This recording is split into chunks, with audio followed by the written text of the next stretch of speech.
Bago tayo magpatuloy, shoutout kay Derek Javier, at sa lahat ng sumusubaybay, maraming salamat po. Kabanata 1316. Lahat ng nasa naiswelas ay nanunood ng eksenang ito. Lahat sila ay nang ahas na huwag magsalita sa kabila ng galit at pagbuhos ng luha ng kahihiyan. Gayunpaman, ano ang magagawa nila habang tinitingnan ito? Tumanggi sa kanya. Hindi nila maaaring tumayo ng isang pagkakataon laban sa kanya. Mamamatay lang sila. Pagkatapos ng lahat, ang mga naiswells ay isang pamilya na nagbebenta ng mga antek. Kung ito ay sa mundo ng negosyo, kahit na ang papasok na partido ay malakas, maaari pa rin nilang pigilan. Gayunpaman, wala silang magagawa sa harap ng malakas na diskarte ng pamilyang Yates mula sa Amerika. Sa huli, lahat ng nasa naiswells ay pinalayas. Nakatayo sila sa labas ng gate ng paisa-isa, nanginginig sa buong oras. Napaluha si Shane Naiswell. Pinilit niyang makuha muli ang kanyang pag-iingat pagkatapos ng ilang sandali at sinabi, magmadali. Pumunta at hanapin si Harvey York bago ang bastard na iyon ay masira si Rosalie Naiswell. Siya lamang ang makakatulong sa atin. Ang tanging pag-asa para sa mga naiswell sa ngayon ay si Harvey. Sa kanyang puso, si Harvey lamang ang maaaring makaharap sa pamilyang Yates mula sa Amerika. Pagkatapos ng lahat, narinig ni Shane ang isang alingawngaw na pinatay ni Harvey ang ikatlong Master Yates. Gayunpaman, lumabas si Todd Jean sa sandaling ito. Nais nilang humingi ng tulong kay Harvey. Mahusay, ngunit hindi mahalaga. Narito ang batang Master Phil Yates at Sir Bradley upang makitungo sa kanya sa oras na ito. Kung nais mong hanapin siya, mas mahusay kang maging mabilis. Kung hindi, hindi ka magkakaroon ng pagkakataon. Ngunit, kung nais mong umalis dito, hindi ka lamang makalakad sa labas. Maaari ka lamang gumapang sa iyong paraan. Pumalakpak si Todd habang nakikipag-usap. Pagkatapos, isang pangkat ng mga gwardya ng pamilyang Jean mula sa Mordo ang lumabas at tinitigan si Shane at ang iba pa na may malamig na ekspresyon. Ang pamilyang Jean mula sa Mordo.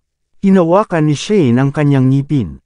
Sa huli, maaari lamang siyang lumuhod sa lupa at dahan-daw ang gumapang ng may kahihiyan. Ang pinakamahalagang bagay ay upang mabuhay, bukod dito, ang mga naiswells ay hindi naglakas loob na lumaban sa pamilyang Yates mula sa Amerika at sa pamilyang Jean mula sa Mordo ng sabay. Kung lumaban sila, magtatapos sila na mapupuksa. Nagpakita si Todd ng isang pagngisi sa kanyang mukha matapos na gumapang si Shane at ang iba pa at umalis. Natuwa siya sa pagkilos ni Phil laban kay Rosalie, ngunit sa kanyang opinyon, hindi ito sapat. Kailangan niyang guluhin ang mga bagay. Sabihin sa young Master Phil na ako, si Todd Jean, ay nais na makita siya. Di nagtagal, inanyayahan ng isang tao ng pamilyang Yates mula sa Amerika si Todd. Hindi pa nagsimula si Phil kay Rosalie. Samantala, hindi niya maiwasang mapangiti nang makita niya si Todd na pumapasok at sinabi, Young Master Jean, marahil ay nais mo ring magsaya sa kanya. Si Todd ay casual na ngumiti, wala akong interes sa pagsali sa mga bagay na gusto ng iba.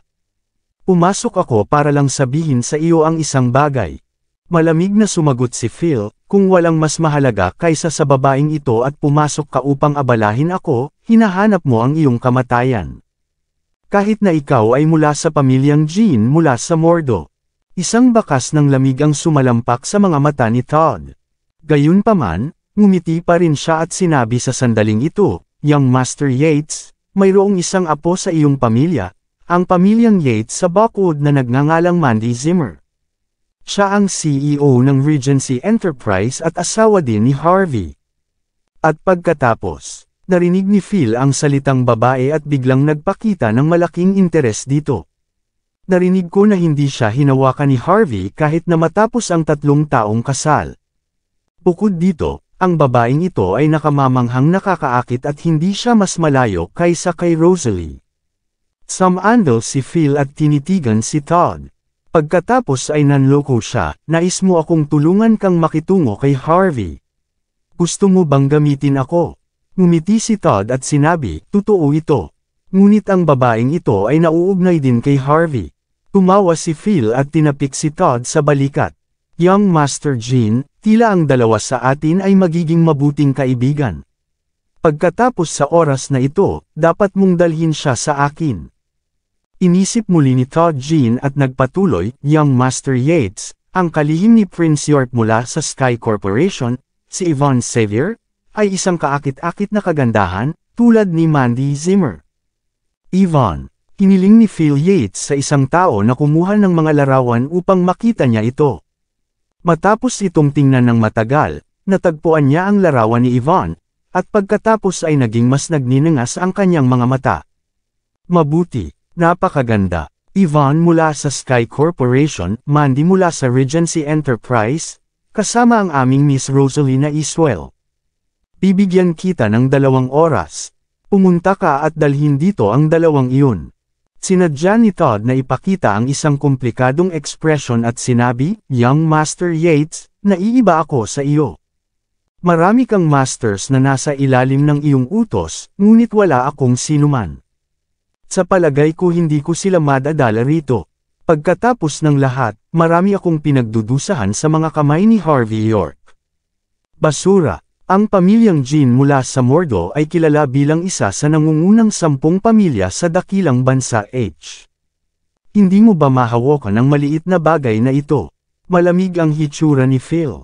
Maya-maya, hinimas niya ang kanyang kamay at sinabi, hayaan kong sumama sa iyo si Floyd. Dapat mong dalhin ang 2 iyon sa akin sa loob ng 2 oras. Halika at ipadala si Rosalie sa silid upang magpahinga. At huwag siyang hayaang makatakas. Tumawa si Phil na parang maniac, pagkatapos umalis sa Texas, Amerika, nagsimula siyang ipakita ang kanyang likas na katangian ng pagiging isang playboy. Wala namang sinabi si Bradley habang pinapanood itong eksena. Sa kanyang opinyon, ang paglalaro sa ilang mga kababaihan ay walang malaking pakikitungo, lalo na kung darating sila pagkatapos kina Prince York at Harvey. Hindi ba natural para sa mga kalalakihan na maglaro sa kanilang mga kababaihan? Sa tabi ng Gardens Residence, ito ang pangalawang high-end na komunidad sa Buckwood, kung saan nakatira si Yvonne. Katatapos lang ni Yvonne sa pag-ehersisyo. Nanunood siya ng balita pagkatapos maligo habang iniisip ang tungkol sa mga gawain ng Sky Corporation. Sa sandaling ito, ang bintana ng kanyang silid ay bahagyang nanginginig at gumawa ng isang tunog. Pumasok ulit ang isang pusa. Si Yvonne ay nakatira sa isang maliit at mataas na bahay. Karaniwan, ang mga pusa ay pumapasok sa bintana sa mga araw ng pagtatapos ng linggo, kaya hindi siya masyadong nag-aalaga. Gayunpaman, ang isang figure ay lumakad sa ibabaw ng dingding sa sandaling ito. Nasa isang puting balabal siya na may bigute. Sino ka? Nag-react si Yvonne. Tinitigan niya ang taong ito at medyo natakot. Bagaman nagsasanay siya sa sining, maaari niyang sabihin ng isang sulyap na ang taong ito sa harap niya ay hindi katulad niya, isa itong manlalaban ngunit isang tunay na manlalaban. Hindi nagsalita si Floyd. Sa halip, lumakad siya upang buksan ang pintuan. Di nagtagal, nakita niya si Todd na naglalakad na may ngiti. Kumusta, Miss Yvonne? Nais ng batang Master Yates na anyayahan ka sa kanyang bahay. Sino ang Young Master Yates? Hindi ko siya kilala. Hindi ba bawal sa inyo sirain ang bahay ng isang tao? Kahit na medyo natakot si Yvonne, mahina pa rin siyang nagsalita sa sandaling ito.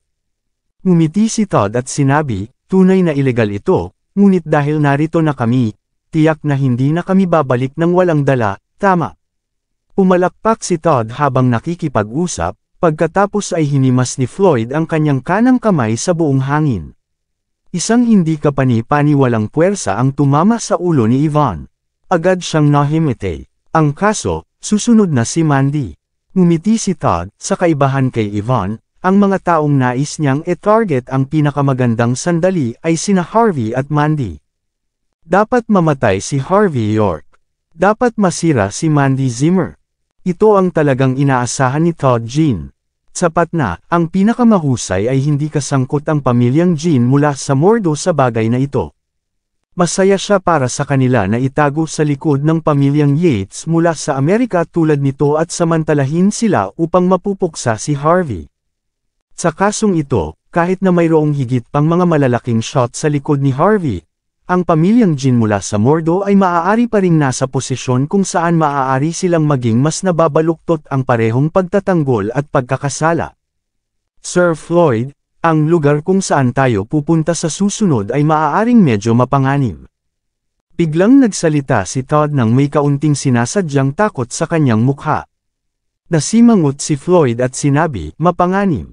Tumango si Todd at sinabi, oo, dapat mong malaman ngayon na ang pamilyang Jin mula sa Mordo ay may isang hanay ng mga bundok na pangunahin para sa pagbuo ng mga sinaunang martial arts sa likurang bundok. Ang mga alagad ng lugar na iyon ay marami ang nagdusa sa mga kamay ni Harvey.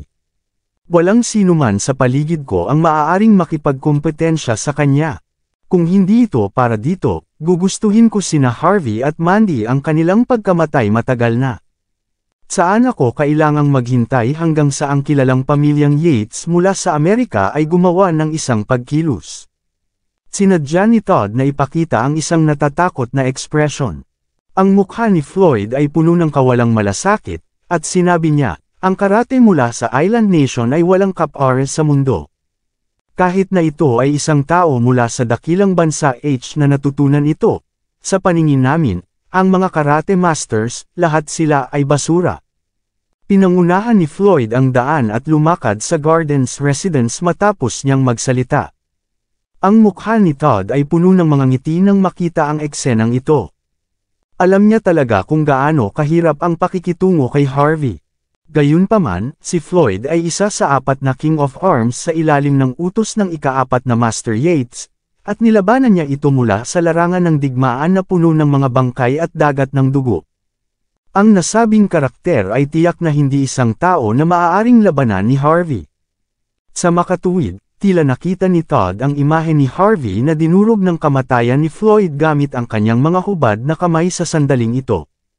Sa kasamaang palad, nang dumating sila sa Gardens residence at sinipa na pabukas ang pinto, walang tao sa loob.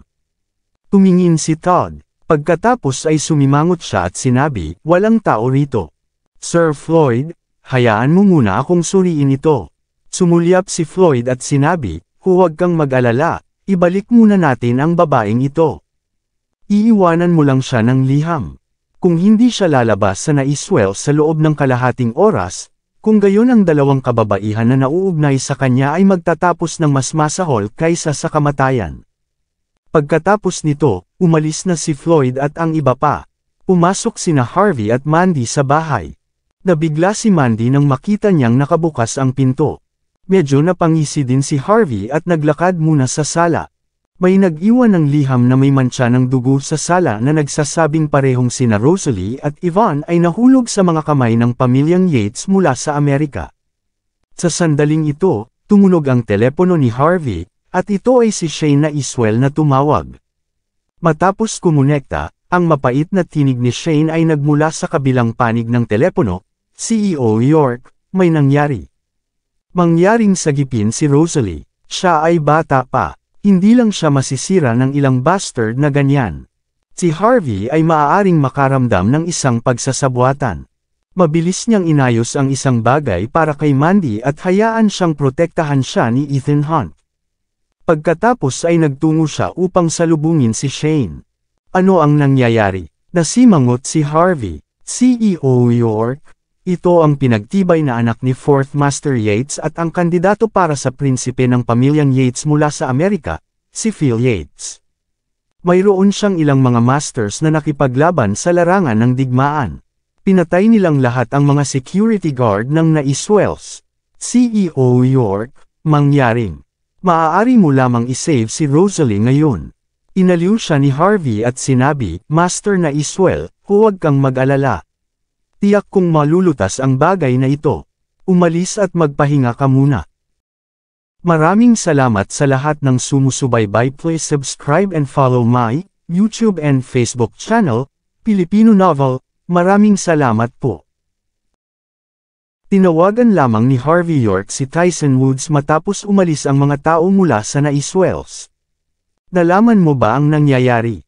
Sinabi ni Tyson na may isang solemn na expression, CEO York, ayon sa impormasyon na mayroon kami ngayon, ang taong kumuha kay Miss Xavier ay ang parehong pangkat ng mga tao. Nakatipo na sila ngayon sa Naiswells Mansion. Nang umalis ang mga Naiswells, napilitan silang gumapang palabas. CEO York, ang mga taong ito ay napakadeterminado. Narito sila para sa iyo. Sinabi ni Harvey sa isang malalim na tinig, malakas ba sila? Sinabi ni Tyson, ang ika-4 na Master Yates ay kilala bilang ang tanging pangunahing Tsino sa Amerika. Siya ang hari ng mga hari ng armas sa Cobra Squad. Maliban dito, mayroon siyang 4 na hari ng armas sa ilalim ng kanyang utos. Lahat sila ay nakipaglaban sa larangan ng digmaan dati at mahusay na mga masters. Malamig na sinabi ni Harvey, well, dahil nais nilang maglaro ng ganito, pagkatapos ay maglaro sa kanila.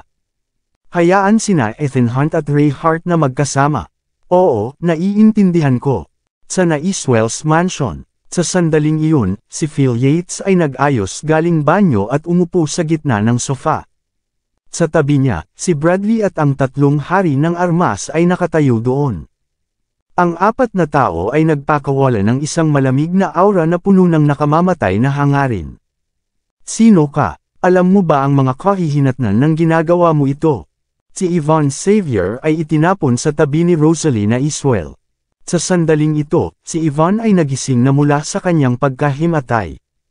Sa pagtingin sa kakaibang tao sa harap niya, mabilis siyang kumalma at sinabi sa isang malalim na tinig.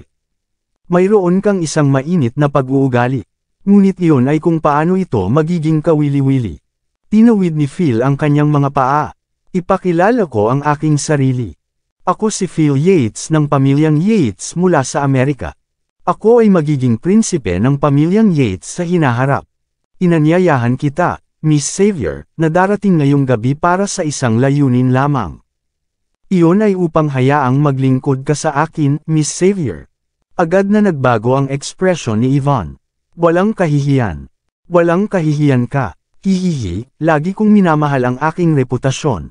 Hindi ako gagawa ng mga walang kahihiyang bagay. Tingnan mo si Miss Rosalie, nakatabi mo. Hindi siya nang ahas na magsabi ng isang salita. Nangangahulugan ito na handa siyang maglingkod sa akin. At handa ka rin sa lalong madaling panahon. Itinapon ni Phil ang isang mobile phone sa harap ni Yvonne habang nakikipag-usap. Walang malay si Yvonne sa telepono at sinulyapan ito. Mayroong maraming mga larawan dito. Ang mga tao sa mga larawan ay ang lahat ng kanyang dating kamag-aral, kamag-anak, at kaibigan. Masasabi na ang isa sa mga taong iyon ay napakahalaga sa kanyang buhay. Walang pakialam si Phil, ngayon hinihiling ko sa iyo, handa ka bang maglingkod sa akin? Hayaan akong mabait na ipaalala sa iyo.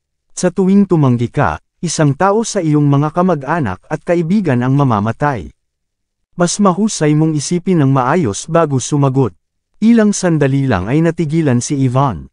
Ito ang kauna-unahang pagkakataon na nakilala niya ang gayong walang awa na tao. Hindi niya sinasadya na sinulyapan si Rosalie. Kinagat ni Rosalie ang kanyang mga labi, nagbuntong hininga, at sinabi, siya ay isang demonyo. Tinutupad niya ang kanyang sinasabi, at hindi kami ang kanyang mga kalaban. Ang kutis ni Yvonne ay labis na kakilakilabot. Sa pagtingin sa mga dugo na kumalat sa lupa, may isip niya kung ano ang nangyari sa Naiswells dati. Gayunpaman, hindi niya kailangang makiramay sa mga Naiswells sa sandaling ito dahil ang kanyang sitwasyon ay katakot-takot din. Nagpatuloy si Phil, oh, tama. Hindi mo kailangang asahan na si Prince York mula sa Sky Corporation ay maaaring dumating upang iligtas ka. Dahil ang Sky Corporation ay babagsak sa lalong madaling panahon. Hindi ka iligtas ni Prince York. Dapat itong sabihin na sa buong Buckwood, walang makakaya at makakapagligtas sa iyo. Pagkatapos ngayon, maaari mong sabihin sa akin ang iyong sagot. Ikaw ba ay handang maglingkod sa akin? Kabanata 1320. Ang hitsura ng kawalan ng pag-asa ay lumitaw sa mukha ni Yvonne Xavier. Sa sitwasyong ito, paano ang isang mahinang babae na tulad niya ang pumili? Kung siya ay nang ahas na tumanggi, ang isa sa kanyang mga kamag-anak at kaibigan ay mamamatay. Sa sandaling ito, maaari lamang kagatin ni Yvonne ang kanyang mga labi at pinakawala ng isang napaka-nakakahiya na sigaw, ako, handa ako. Hahaha, Itinapon ni Phil Yates ang kanyang ulo at tumawa na parang manyak. Iyon ang pinakagusto niya, ang mga babaeng iyon ay malinaw na puno ng pag-aatubili at sama ng loob sa kanilang mga puso. Gayunpaman, tatanggapin lamang nila ang kanilang kapalaran. Gaanong kagiliw-giliw ang larong ito. Si Bradley at ang lahat ng iba pa sa tabi ay may magagandang hitsura sa kanilang mga mata. Para sa kanila, ito ay isang laro lamang ng pusa at daga. Sa Texas, wala sa mga kababaihan ang makatakas sa sandali na ang pamilyang Yates mula sa Amerika ay nakatingin sa kanila. Dahil pareho kayong handa, ngayon tanggalin ang inyong mga damit. Naghihintay ang lahat, malawak nang umiti si Phil sa mali siya. Ang mga luha ng kahihiyan ay bumagsak sa parehong mukha ni na Yvonne at Rosalie na Iswell. Wala silang sinabi, nanginginig habang hinahawakan ang kanilang mga damit. Lamang kapag sila ay malapit ng mag-alis ng kanilang mga damit. Bang! Ang pintuan ng na Iswell's mansion ay sinipa ng pabukas.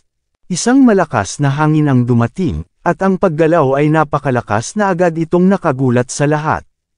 Nawala agad ang ngiti sa mukha ni Phil. Sa halip, isang malamig na hitsura ang lumitaw sa kanyang mukha. Di nagtagal, 3 tao ang lumakad sa pintuan. Tumayo sina Ethan Hunt at Ray Hart sa magkabilang panig. Sa gitna, dahan daw ang lumakad si Harvey York. Harvey! Parehong natigilan sina Yvonne at Rosalie. Hindi nila inaasahan na lilito si Harvey sa kritikal na sandali. Young Master Yates, ito ay si Harvey, ang mahirap harapin. Ang isa sa tabi niya ay dapat ang vice-CEO ng Sky Corporation, si Ray Hart. Tulad ng para sa isa pa, hindi ko siya kilala. Mabilis na nagsalita si Todd Jean sa sandaling ito na may isang solemn na ekspresyon at walang malay na bumalik ng isang hakbang. Oh, Harvey, mula sa Sky Corporation, tumayo si Phil ng diretso na may baluktot na ngiti sa kanyang mukha. Sa likuran niya, si Bradley at ang iba pang 3 ay nagpakita rin ng mga ngiting-ngiti. Kawili-wili, kahit na hiniling ko sa isang tao na mag-iwan ng liham, hindi ko inaasahan na gagawin mo ito sa oras. Ngayon tila na ikaw ay talagang isang maliit na pambihirang, na maaaring lumitaw sa kritikal na sandali na ito. Ngunit dahil nang ahas kang dumating, sa palagay mo ay wala akong inihanda para sa iyo. Pumalakpak si Phil habang nakikipag-usap. Si Bon, Floyd, at Lennox ay pagkatapos ay lumakad ng magkahiwalay, at ang nakamamatay na hangarin na pinalabas mula sa kanilang mga katawan kaagad. Natuwa si Todd habang pinapanood ang eksenang ito. Ang 3 hari ng armas na iyon, ang bawat isa sa kanila ay napakalakas.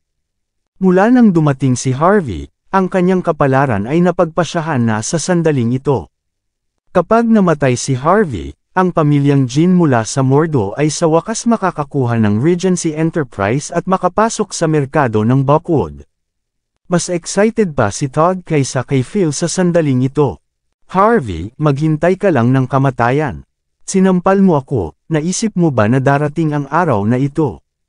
Sinabi ni Todd na may isang mapanunuyan na ekspresyon.